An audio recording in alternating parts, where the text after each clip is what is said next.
Oh, nos yeux sont sur toi, Fils de Dieu, notre Sauveur, toi l'image de l'amour, gloire à ton nom pour toujours. Oh, nos yeux sont sur toi.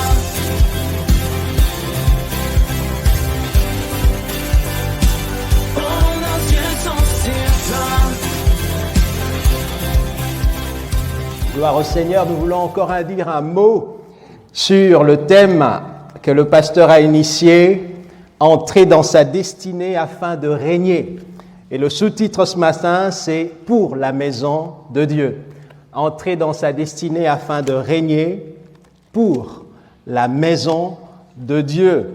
Et notre texte de base sera approximativement le même que la fois passée, dans 2 Chroniques chapitre, cette fois-ci 24, versets 1 à 7. Et l'histoire de ce jeune roi qui est intronisé d'après ce que Dieu voulait. L'histoire de ce jeune roi est une bonne matière didactique pour nous, pour dire celui que Dieu veut faire régner dans la vie, comment doit-il être, quelles sont les choses qui doivent être dans sa vie.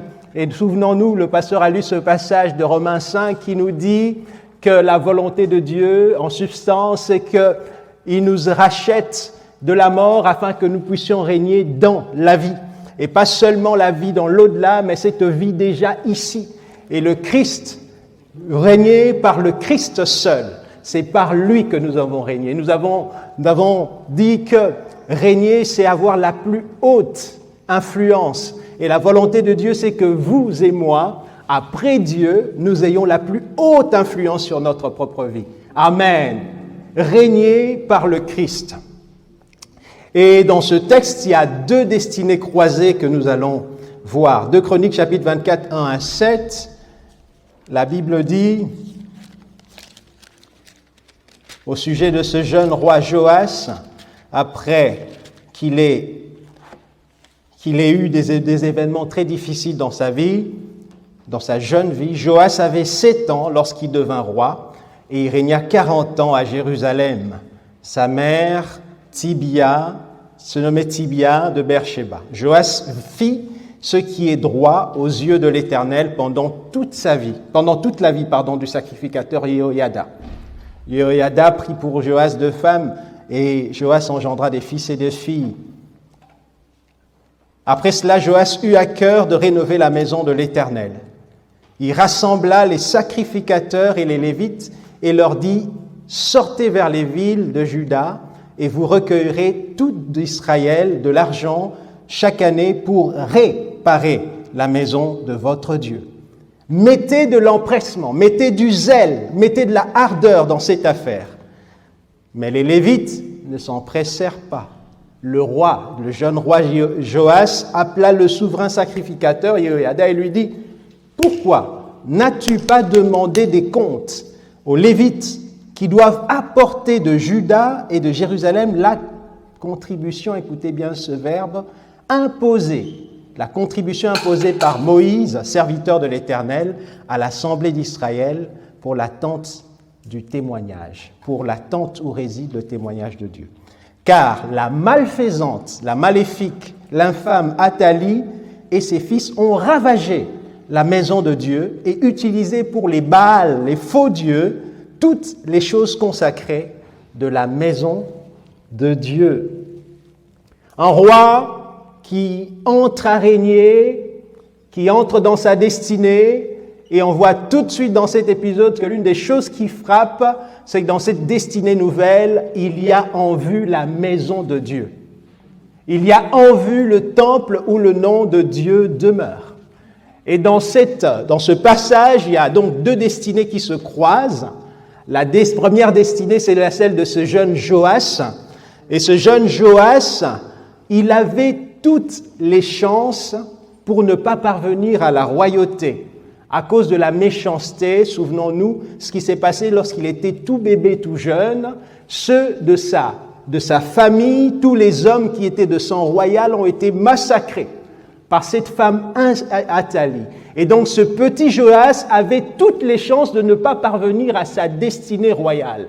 à cause de la méchanceté de l'épée. 2 Rois chapitre 11, versets 1 à 2 nous dit clairement que Athalie avait vu son fils périr et elle se leva et fit périr toute la race royale. Et donc ce jeune homme avait peu de chances d'arriver à la royauté et grâce à Dieu, elle fut cachée par une des sœurs de son père, heureusement, et qui l'a mise à l'abri, et elle, lui et sa nourrice, jusqu'à ce que cet enfant atteigne ses 7 années. Il n'avait aucune chance d'arriver. De l'autre côté, il y a la destinée du temple. Et la destinée du temple, c'est que ce temple-là était destiné à abriter la gloire de Dieu. Ce temple-là était destiné, il y avait tout pour y parvenir. Ce qui s'est passé dans la vie de Joas, pour prendre cette première destinée, c'est que le Dieu, qui est le Dieu de la cohérence, vous savez, notre Dieu est un Dieu cohérent. Ce qu'il pense, ce qu'il prévoit, il le fait. Notre Dieu est un Dieu assembleur. Et j'ai pris l'image de cet avion. Vous savez, pour construire un avion, actuellement, il y a des pièces pour Airbus, par exemple, qui viennent d'Amérique. Il y a des pièces qui viennent d'Europe. Il y a peut-être des pièces qui viennent d'ailleurs. D'ailleurs, ici à Gosselies, on fabrique certaines pièces. À Liège, à Toulouse. En Amérique, qu'est-ce qui se passe? C'est que toutes ces choses sont rassemblées à un moment donné et l'avion peut marcher. Et notre Dieu, c'est un Dieu rassembleur de bonnes choses pour nous faire entrer dans la destinée. Et pour ce Joas, il a rassemblé tout ce qu'il fallait afin que l'avion de sa vie décolle. Et le Dieu qui est présent au milieu de nous veut faire décoller les avions de nos vies. Amen. La deuxième destinée, celle du temple, voué à la gloire, voué à abriter la grâce de Dieu. Malheureusement, l'histoire de la Bible même, et même l'histoire du monde, atteste que ce temple a eu des moments malheureusement défavorables. Déjà à cette époque de Joas, et puis ensuite avec la chute et la destruction du temple par les armées de Babylone, et encore plus loin dans l'histoire, pour ceux qui le savent, nombreux d'entre nous le savent, il fut un jour où lorsque le temple fut rebâti, il y avait un empereur grec qui voulait exterminer la religion juive et il alla jusqu'à sacrifier un porc dans les lieux saints. Vous vous rendez compte? Et il profanait ainsi ce lieu. Et donc là, il y a quelque chose qui doit nous parler. C'est que nous avons une conclusion qui s'impose. C'est que même un endroit comme le temple de Dieu, quelque chose qui appartient à Dieu, peut s'abîmer. C'est une conclusion choquante, mais c'est notre premier point, c'est que ce qui appartient à Dieu, même ce qui appartient à Dieu peut s'abîmer. Et on peut se demander comment se fait-il que ce qui appartient à Dieu puisse s'abîmer. Cela tient du fait que notre Dieu choisit parfois de gérer les choses lui-même et à d'autres occasions, il choisit de partager la gestion de cette chose. Et lorsque Dieu gère pleinement une chose, la Bible nous fait dire qu'il n'y a jamais d'échec. Jean chapitre 10, verset 29 nous dit que ce qui est dans sa main, nul ne peut l'arracher, dans la main du Père. Et Lamentation 3, 37 nous dit qui dira qu'une chose n'arrive si ce n'est l'Éternel. Nous savons que Dieu est infaillible dans sa gestion. Amen. Frères et sœurs, posons-nous la question, qu'est-ce que Dieu gère? Et si Dieu gère quelque chose entièrement, sachons que Dieu est infaillible dans sa gestion. Amen. Dieu ne connaîtra pas d'échec. Rien ne va pourrir dans sa main. Le temple était la propriété de Dieu, mais Dieu a choisi d'en partager la gestion avec les hommes. Le temple était la propriété de Dieu, ça ne fait aucun doute. 1 Roi 9, verset 3 nous dit que Dieu parle à Salomon que cette maison, qui est le temple, qui naturellement peut se transposer à l'image de l'Église, cette maison, j'exaucerai la prière et la supplication que tu m'as fait, je sanctifie cette maison pour moi, afin d'y faire résider mon nom. Elle est ma propriété, je paraphrase, et le Seigneur lui-même a dit, j'aurai toujours là mon cœur et mes yeux. Amen. Le pasteur dit toujours qu'il n'y a aucune entreprise qui est sur la terre qui a la même valeur que l'Église. Il n'y a rien qui focalise l'attention du Seigneur autant que l'Église. Et souvenons-nous de ce que nous avons partagé dans les semaines précédentes, c'est que le Christ s'est acquis cette Église pour lui. Et que cette Église représente sa gloire, sa fierté. Amen. Qui d'entre nous jetterait en pâture ce qui est sa gloire et sa fierté? Jésus appelle le temple, bâti par les hommes, certes. Il dit la maison de mon Père. Ah, s'il le dit pour des choses, une bâtisse érigée dans un lieu qui s'appelle Jérusalem, un lieu figé qui ne bouge pas, combien dira-t-il davantage pour ce qui est la maison spirituelle de Dieu, l'Église du Seigneur? Frères et sœurs, le temple appartenait à Dieu et il a choisi d'en partager la gestion avec les hommes. Et d'ailleurs, on verra que Moïse lui-même, selon les ordres, et Jehoïada le rappelle dans ce texte de 2 Chroniques 23, verset 18, ce sacrificateur va confier la surveillance de la maison de Dieu aux Lévites, aux prêtres, et David lui-même, en son temps, va répartir des classes spécifiques des gens pour s'occuper de la maison. La maison appartient à Dieu, mais Dieu en partage la gestion avec les hommes. Malheureusement, le temple qui appartient à Dieu s'est abîmé. Puisqu'il est question, la Bible nous dit au verset 2 de notre premier texte, au verset 4, Joas eut à cœur de réparer. Joas eut à cœur de rénover. Joas eut à cœur de relever. Peut-on réparer ce qui est intègre? On ne peut réparer que ce qui est cassé, ce qui est abîmé. Le temple appartenait à Dieu, mais il s'est abîmé. La Bible montre à plusieurs reprises que lorsque Dieu partage la gestion d'une chose avec un homme, il arrive qu'il y ait de bonnes issues, il arrive malheureusement qu'il y ait de mauvaises issues. Et le premier exemple, c'est déjà dès la création, Dieu confie ce merveilleux endroit qui lui appartient à Adam et à Ève. Malheureusement, le désastre arrive. J'aimerais aussi dire, frères et sœurs, il y a des choses que nous ne pensons peut-être plus régulièrement, mais sachons que, par exemple, l'institution du mariage est une chose qui appartient à Dieu. Et pour ceux qui peut-être ne sont pas dans la foi, mais vous qui êtes dans la foi, vous avez souvent confié votre mariage au Seigneur. Vous avez dit, Seigneur, je te donne au jour de la bénédiction, je te donne mon engagement, je te donne mon union. Mais beaucoup se sont aussi rendus compte que même ces liens-là, ces saints liens peuvent être souillés, peuvent se briser, peuvent se casser. De la même manière, les églises locales appartiennent à Dieu, mais les églises locales peuvent aussi se casser, se briser. Les dons et les talents que vous avez, notre frère Roland en a encore parlé, Dieu nous les a donnés, c'est bon, mais ces choses peuvent s'effriter, peuvent se casser, peuvent s'abîmer. Marc chapitre 7, verset 23, le Christ nous dit « Toutes ces choses sortent du cœur et rendent l'homme impur. » J'aime bien ce verbe « rendre l'homme impur ». Ça veut dire qu'on peut partir d'un état de pureté et se retrouver dans l'impureté.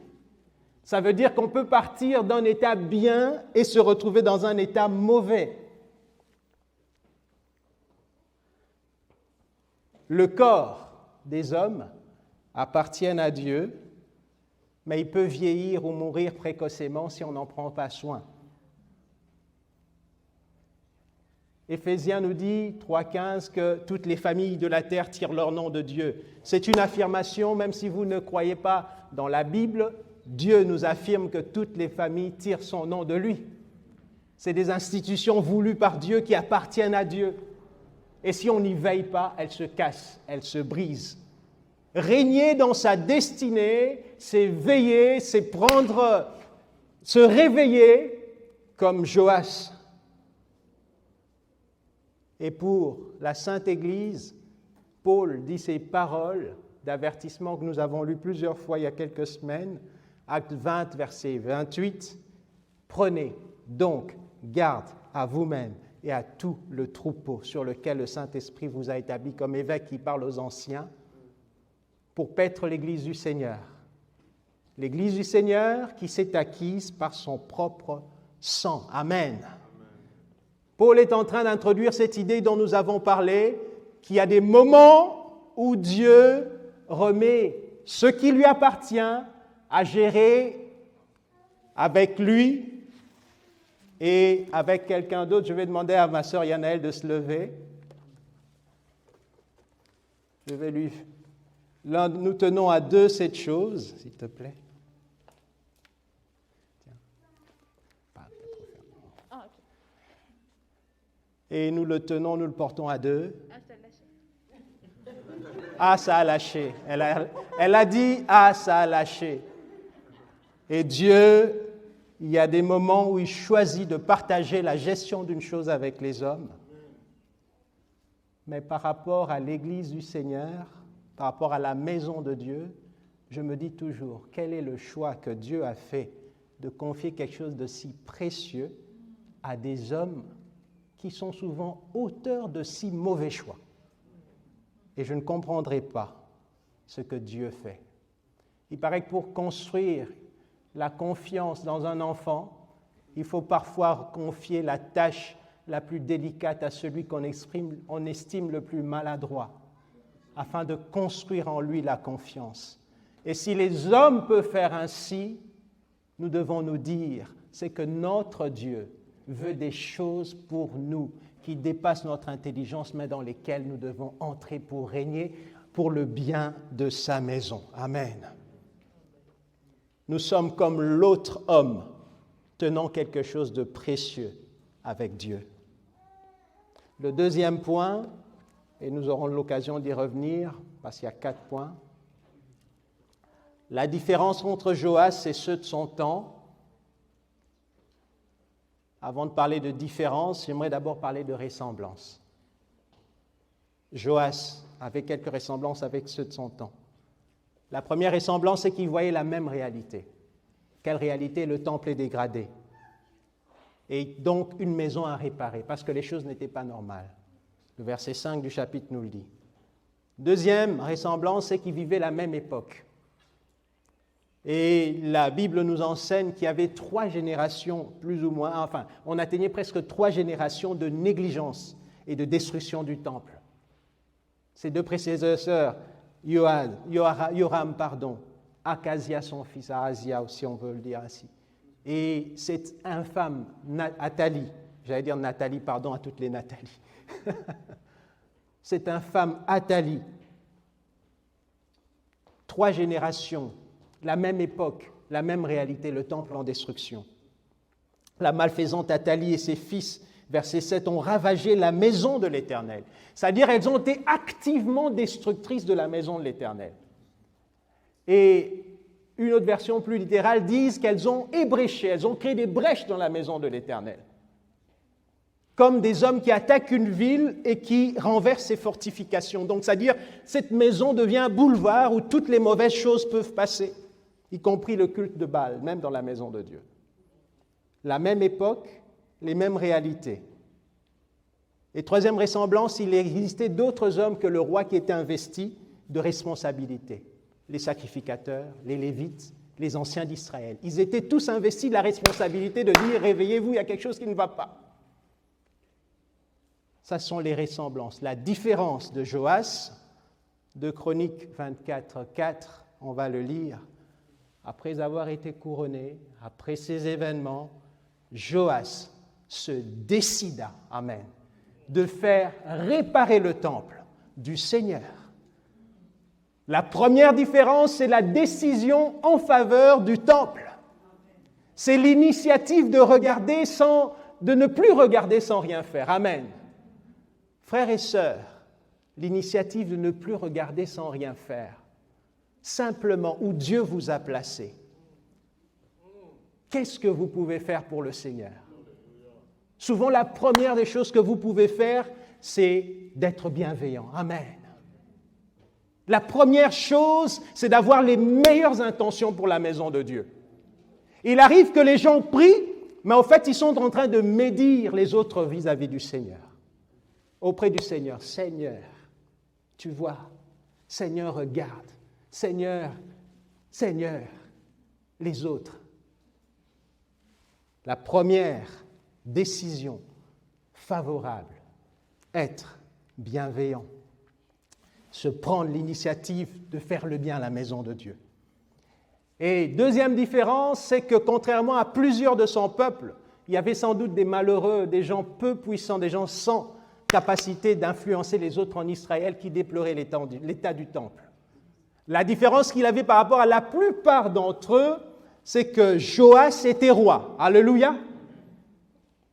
Et les hommes simples ne pouvaient pas faire la même chose que lui. Dieu jugera ceux qui ont les moyens d'agir et pas seulement des moyens d'agir eux-mêmes. Qu'est-ce que je peux faire? Qu'est-ce que je dois entreprendre? Mais aussi d'influencer les autres pour le bien. Si vous avez le moyen d'agir, si vous avez le moyen d'influencer les autres pour le bien, mais vous ne le faites pas, Dieu vous jugera. Jacques 4, 17 nous dit clairement, « Celui qui sait faire ce qui est bien et qui ne le fait pas commet un péché. » Entrer dans sa destinée pour régner en faveur de la maison de Dieu. Alléluia. Le bon règne, c'est sans doute réussir très souvent, majoritairement, à faire ce qui est bien. Amen. Le bon règne dans ma vie, c'est de réussir souvent et majoritairement à faire du bien, à faire ce qui est bien. Romains 12, 21 nous dit sans équivoque, ne sois pas vaincu par le mal, que le mal ne règne pas sur toi, je le dis autrement, mais règne sur le mal par le bien. Amen. L'autre différence de Joas, et ce sera la dernière chose, la réactivation des principes établis, simplement. La réactivation des principes établis. Le verset 6, le roi appelle Yehoïada, le grand souverain sacrificateur, et lui dit, Yehoïada, pourquoi n'as-tu pas exigé? Exiger, la Bible ne dit pas suggérer. Pourquoi n'as-tu pas exigé des Lévites qu'ils apportent de Juda et de Jérusalem la contribution que Moïse, serviteur du Seigneur, écoutez aussi le verbe suivant, et l'Assemblée ont imposé à Israël pour le bien de la maison de Dieu, la tente où réside le témoignage. Amen. Il est en train de s'adresser à ceux qui avaient les moyens d'agir. Il est en train de dire, mais il y a quelque chose qui ne va pas. Réactiver les principes établis. Amen. Réveiller ce qui dort. Qu'est-ce qui dort dans nos consciences par rapport à la parole de Dieu concernant sa maison? La Bible nous apprend et nous dit que nous devons être les lumières et les sels de la terre dans ce monde. Est-ce que dans le milieu où nous vivons, ces principes-là attirent la gloire sur le Christ parmi nos collègues, parmi nos coéquipiers, parmi nos camarades d'école où nous vivons? Frères et sœurs, on n'apporte jamais une amélioration en niant ou en négligeant ou en bafouant les principes qui sont connus, les préceptes connus. Jamais. Je ne parle pas des subjectivités connues, les opinions des gens connus, mais les principes. Ce que nous avons dit, le témoignage. On n'apporte pas d'amélioration si on néglige ces principes-là. Il est impossible d'aller loin si on ne part pas de quelque part. C'est un non-sens de dire j'ai fait 100 kilomètres si on n'est pas sorti de sa maison. C'est un non-sens de dire j'ai marché 20 kilomètres si on n'a pas bougé de son fauteuil. Il faut partir de quelque part. Il faut partir des principes établis. Il leur dit, souvenez-vous en substance des prescriptions de Moïse, serviteur de l'Éternel, au sujet de la tente qui abrite le témoignage. Les tables de l'Alliance y sont, selon en français courant. Frères et sœurs, ceux qui pensent emmener la maison de l'Éternel loin, très loin, qui ont des grands projets pour la maison de Dieu, mais ceux-là sont les fondamentaux de Dieu, font fausse route, sont les principes.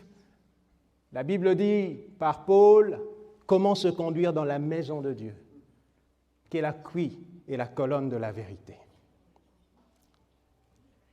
Il s'agit donc de prescription, et ce mot est bien, parce qu'on est dans une génération où tout le monde va chez un médecin et a une prescription. Et il y a des cas où chacun fait comme il veut, mais il y a des situations médicales où il faut vraiment suivre la prescription, sinon soit on perd sa jambe, soit on perd sa vie, soit on perd je ne sais pas quoi. Et en ce moment-là, la prescription est bonne à suivre, amen. Il n'y a pas d'autre solution. Et par rapport au principe pour marcher dans la parole de Dieu, il n'y a pas de succédané. Il n'y a pas autre chose à faire que ce qui est là dans le témoignage. Amen. Nous allons nous arrêter là, vu l'heure, et nous allons nous lever pour prier. Dieu veut que nous régnions dans notre destinée, mais il veut que nous régnions dans notre destinée en faveur de sa maison. Il a dit qu'il nous a élus, nous a créés afin que nous puissions participer à la louange et à la gloire de son nom, afin que nous puissions célébrer la louange, afin que nous puissions exécuter ses desseins. Amen. Et nous allons donc prier pour la maison de Dieu alors que nous rentrons dans cette activité en présentiel. Nous allons dire, Seigneur, le cœur de Joas dans ma vie. Seigneur, le cœur pour le bien de l'Église dans ma vie. Amen. Élevons nos mains et prions le Seigneur. Seigneur, en ce temps-ci, Seigneur. Oh, élevons tous ensemble la voix sans hésitation. Seigneur, merci d'écouter, Seigneur, nos prières. Merci de voir les mains tendues. Nous prions tous, même ceux qui sont à la musique ou aux tables de mixage et aux consorts, nous prions tous ensemble. Nous disons, Seigneur, je touche ces instruments pour le bien de ta maison. Donne-moi tout ce qu'il faut. Et s'il y a quelque chose qui ne va pas, que la maison de Dieu soit réparée par mes doigts, qu'elle soit bénie par mes mains, qu'elle soit bénie par mon activité. Seigneur, qu'elle soit bénie par ce que je fais, qu'elle soit sanctifiée par ce que je fais. Seigneur notre Dieu. Et il y a probablement quelqu'un parmi nous qui a de très bons désirs pour l'Église de Dieu, qui est sympathisant de Christ. Mais quand il regarde à sa propre vie, il y a des principes qui font défaut. Des principes de Dieu qui sont des principes négligés. Vous ne pourrez pas aller plus loin si vous ne revenez pas à ce principe. Et le Seigneur vous dit, repentez-vous. Le Seigneur vous dit, réactivez ce que vous avez endormi activement. Le Seigneur vous dit, réactivez ce que vous avez négligé. Réactivez et venez. Alléluia. Seigneur, nous prions devant ta face, Seigneur, pour le bien de ta maison. Et nous savons, Seigneur, que tu exécuteras tes desseins, Seigneur, notre Dieu, en notre faveur. Car lorsque nous prions selon ta volonté, Seigneur, tu accomplis ce que nous demandons, Seigneur, selon ta promesse. Seigneur, nous avons entendu dans les témoignages que tu as exaucé selon ce qui est dans ta volonté. Tu peux aussi nous exaucer pour le bien de ta maison. Je prie, Seigneur notre Dieu, aide-nous, Seigneur. Je demande aux jeunes de prier spécifiquement pour eux, parce qu'ils sont un pilier sur le Seigneur, sur lequel le Seigneur compte. Jeunes gens, priez pour vous afin de faire du bien à l'Église du Seigneur, pas seulement dans ce lieu, mais dans tous les lieux où Dieu va vous appeler dans votre futur. Priez maintenant. Oh Seigneur, nous prions pour nos jeunes, Seigneur. Nous prions, Seigneur, pour l'onction sur leur vie. Nous prions, Seigneur, afin qu'ils soient des témoins de Christ. Nous prions afin qu'ils soient remplis du Saint-Esprit. Nous prions afin, Seigneur, qu'ils aillent de l'avant. Seigneur, nous prions pour cela. Seigneur, oh mon Dieu, atteins leur cœur, Seigneur.